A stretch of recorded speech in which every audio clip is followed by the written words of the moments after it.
I am running for the United States Senate.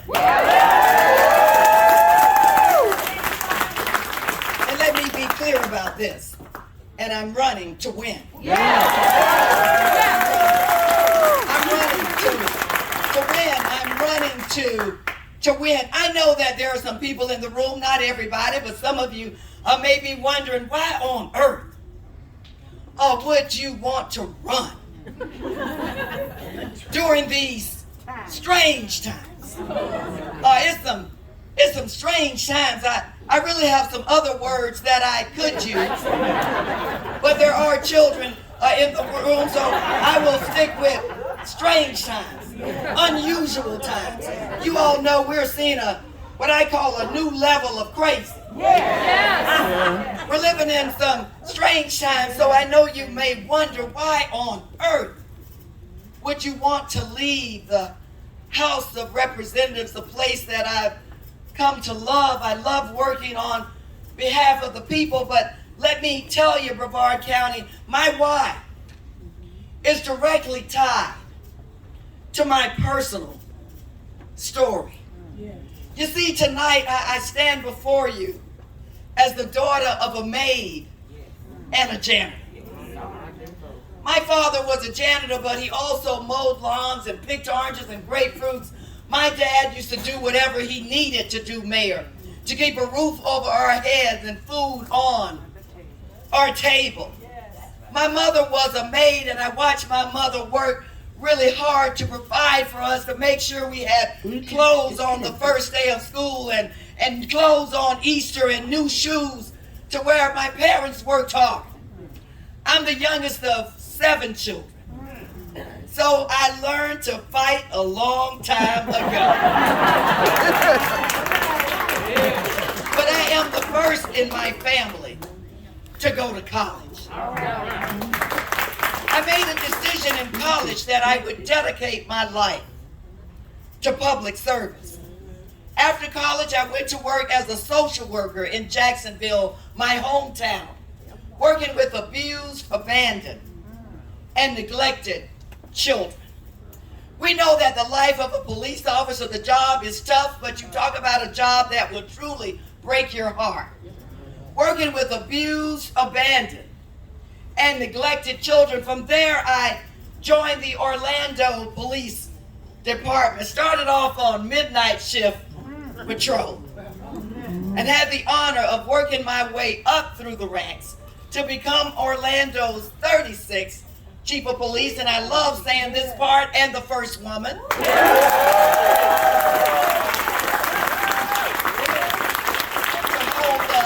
Position, but I borrowed the words of our Vice President Harris, who says, I may be the first, but if we do what we need to do, I sure won't be the last.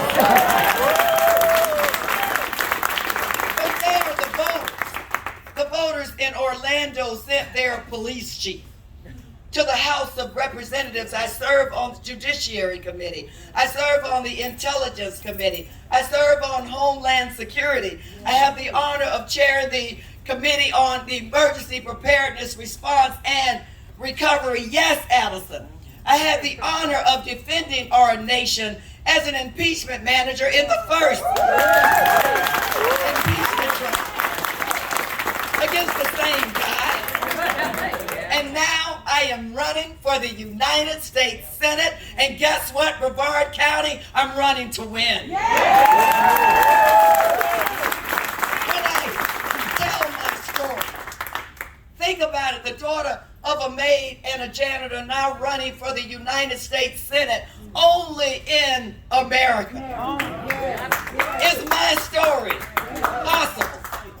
And now I am on a mission to make sure that every man, every woman, every boy, and every girl, regardless of who you are, the color of your skin, how much money you may have in the bank, your sexual orientation, sexual identity, or religion, will have an opportunity to succeed. My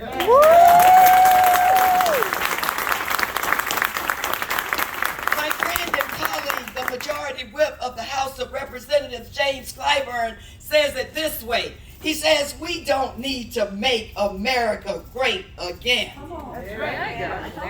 America is great. America has always been great. Jim says this is not our challenge, but the challenge is, it seems to me, how do we make the greatness of America accessible and affordable for all Americans? Yeah, you see, that is the work before us, and that is why I am running for the United States Senate, and I'm running to win. We can talk about a lot of things along the campaign trail this election year. We can talk about health care, because I really do believe that every person living in the greatest country in the world should have access to quality health care. Am I right about that? Yes. Yeah, we can talk about the cost of goods and services, the cost of gas, inflation, the lack of affordable housing, because when we think about housing, the greatest symbol of the American dream, every person should be able to have an opportunity to afford a home. Am I right about that? Yeah. We can talk about protecting Social Security and Medicare, because let me be clear about this. When I am ready to retire, I want to be able to retire with dignity and respect. Are you with me on that? Yeah. We can talk about what I believe is one of the greatest gifts that we can give our children, and that's a good education. Let me be clear about this. Where you decide to send your children and your grandchildren is your personal family business. But we do know that the majority of Florida's children and the majority of our nation's children will go through the public education school system. And we have to make sure that even in public school, they can receive the best education possible.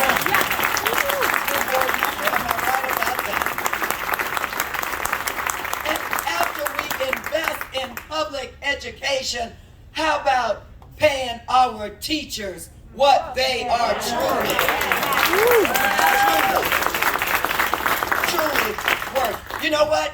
Brevard, let's heat it up a little bit. We can talk about a woman's right to choose. Now, let me say this.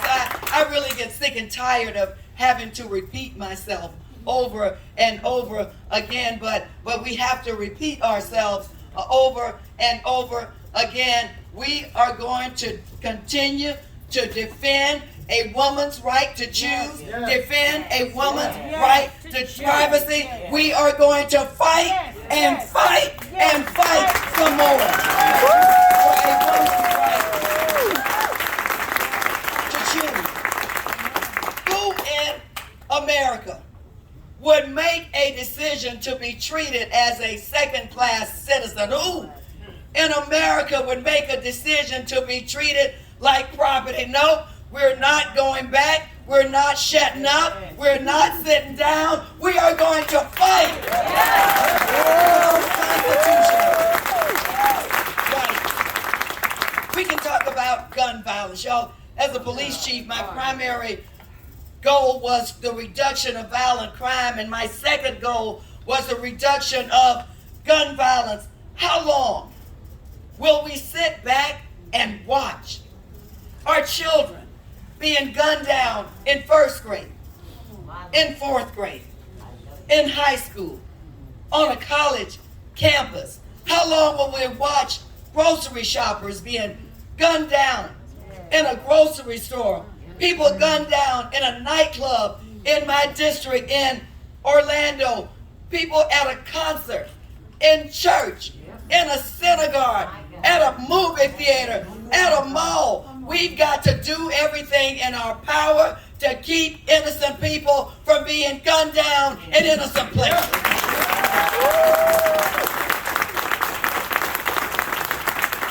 And you know how that starts? It starts with electing a senator to represent Florida who gives a damn about innocent people.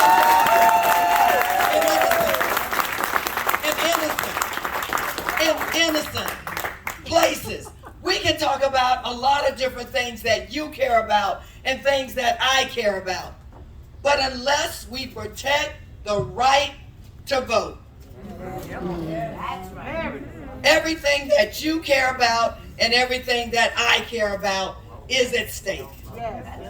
My friend and former colleague John Lewis said that the right to vote is precious. That it's almost sacred. And we have to do, we must do everything within our power to protect the right to vote, and then we have to get out and exercise our right to vote.